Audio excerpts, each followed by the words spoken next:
Hey guys, Dimension Master Studios here. How y'all doing? Now, when it comes to Ninjago, something that we've gotten a lot of over the years is fake out deaths.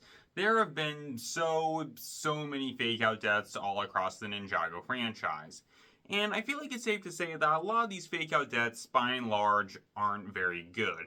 Either because the fake out death gets reversed pretty quickly afterwards, it's pretty obvious that the character whose death was faked isn't actually dead, or the scene in general just isn't very good. But in today's video, I wanted to take a look at one fake out death in particular, and what is, in my opinion, the best fake out death in all Ninjago, primarily because this fake out death actually does something that no other fake out death in Ninjago does, with that being Kataru's sacrifice during Season 11. So, let's get into this whole thing. Now, before I get into discussing Kataru's sacrifice, I feel like it's important if we get a bit of context when it comes to this scene. So this moment happens during the Season 11 episode, The Last of the Formlings, where during this episode, Akita tells Lloyd her backstory, telling him about various things that happened that led to her ending up the way that she did during the events of Season 11.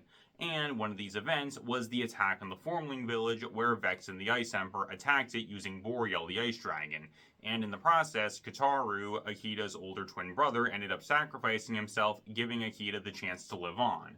Now, when it comes to this episode, it technically acts as the debut episode for Kataru, although we had already seen him in some of the previous episodes, although we didn't actually know that it was him.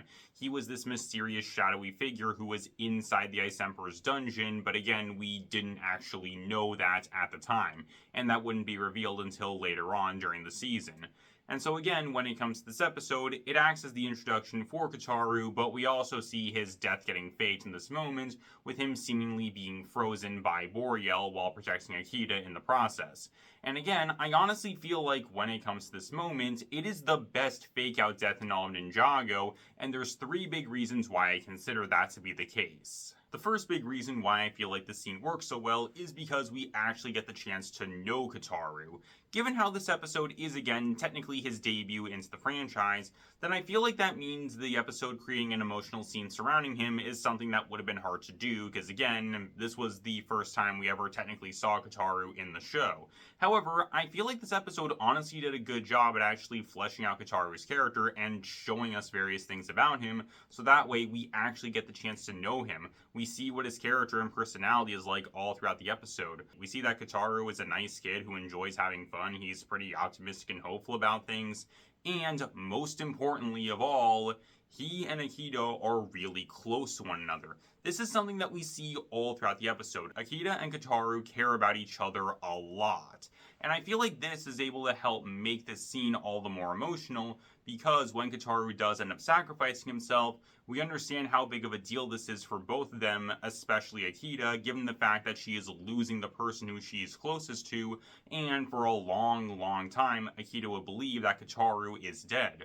So we know that when it comes to this moment, it's a really big deal for her because she's losing the person who she's closest to, and throughout the episode, we saw just how much these two mean to each other, which I feel makes the scene all the more emotional because of how close these two are, but also because, again, we actually get the chance to know Kataru and we get the chance to see what he's like all throughout the episode. Secondly, another big reason why I feel like the scene works so well is because of how the scene ends up affecting Akita. This is something that we often get with fake out deaths and sacrifices in Ninjago. These moments often have a big effect on another character, with them being motivated to do something for one reason or another.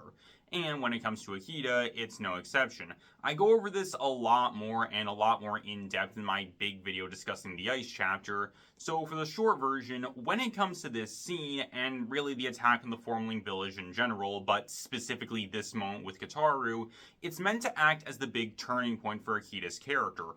All throughout the Ice chapter, we saw that when it came to Akita, she had trust issues, and she wasn't too sure whether or not she was able to trust Lloyd.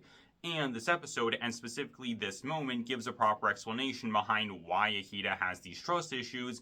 It's because she lost everyone when she was just a kid, most notably her brother when he sacrificed himself, giving Akita the chance to live on, and the attack was carried out by Vex, who was from the Formling tribe, and in this moment, he was attacking and essentially killing his own people. And so when it comes to this moment, again, it ends up having a really big effect on Akita, as this is what ultimately results in her gaining these trust issues because the village was attacked by a formling. And not only that, this moment also acted as a massive turning point for Akita because it's what ultimately led her down the path of wanting to get revenge on Vex and the Ice Emperor for what they had done and how they had impacted her life. Again, I go over this a lot more in my video discussing the Ice chapter, so I recommend you go and check that out. But when it comes to this moment, again, I feel like it's able to work really well at showing us the major turning point in Akita's life, showing us the moment that ultimately resulted in her ending up the person that we see her as for a majority of the Ice chapter. But finally, we have the third and final reason behind why I consider Kataru's sacrifice to be the best fake-out death in all Ninjago, and it's something that I actually brought up at the beginning of the video, and it's that when it comes to this fake-out death, it actually does something that we don't see with other fake-out deaths across Ninjago, with that being having this fake-out death actually affect the character whose death was faked. This is something that I've noticed across Ninjago, but whenever we get fake-out deaths, these moments usually will end up impacting the other characters in the show in some way or another, but for the character whose death was faked, normally they're fine and there aren't any real notable changes to their characters and they're not really impacted by these events happening. Think moments such as Wu and Pythor getting eaten by the Great Devourer towards the end of Season 1. The two of them both end up fine and neither of them are really affected by this.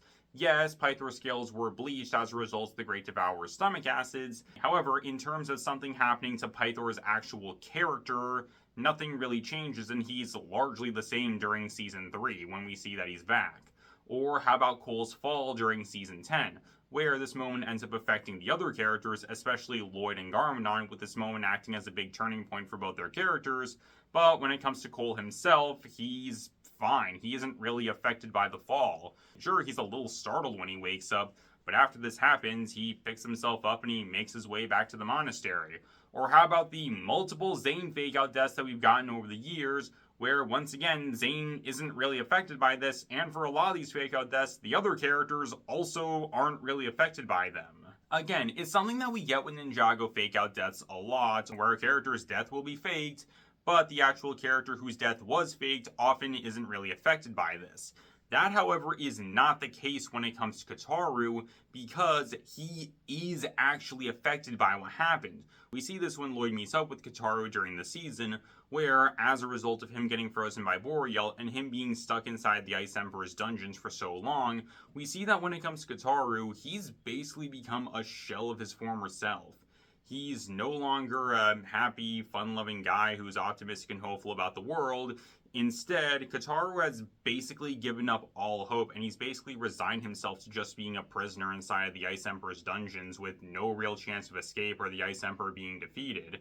In fact, we even see that when it comes to Kataru, he believes that Akita's the one who died on that day, rather than what Akita thinks, with her believing that Kataru was the one who died instead. And even after Lloyd tells Kataru that Akita is still alive and the rest of the ninja are out there, this doesn't really do that much to affect Kataru, as we see just how broken he was by the events that have happened. And things for him really only start to change around when Vex frees him and Lloyd and they form the Neverrealm Resistance, and things for Kataru finally turn around when he sees that Akita is fine and the two of them are able to reunite. However, up until that moment, we see just how much Kataru was really affected by being frozen by Boreal and being stuck inside the Ice Emperor's dungeons, as we see how he was broken down and turned into a shell of who he once was.